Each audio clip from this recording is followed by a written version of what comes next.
Wild rice is sacred to indigenous people in Minnesota because it's part of their creation story. But the changing climate patterns, invasive species and pollution end up threatening the plant. And now the skills needed to harvest and process this precious plant are being passed on to younger tribe members. Take a look.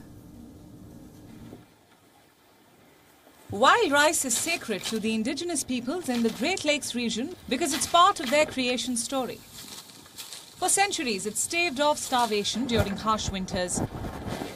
Our people, Anishinaabe people, used to live on the East Coast, and someone was given a vision to travel west to where the food grows on the water. And so we did. And we came out here to this Monoman. He and his family unload roughly 200 pounds of wild rice from their canoes in a day. Wild rice is known as manumin in Ojibwe, meaning good seed. But today, changing climate, invasive species and pollution are threatening the plant. I've been ricing since a teenager, and I learned from my father and grandfather, and they've been doing it all their lives pretty much since teenagers, or as soon as the elders would bring them out. In the past, like my grandfather, they had to come out here and get their winter food supply. And now I need to come out here because I need to keep a roof over my head and the bills paid. The ricing season can last anywhere from a week to a month, from mid-August to mid-September, depending on the weather. But a big storm or hail could wipe out a whole rice crop overnight. If a big windstorm or hail or rain come through, we could lose a lot of the rice crop overnight. And so that's why when the season starts, a lot of people out here every day because they know it could be potentially a short season if a storm comes through.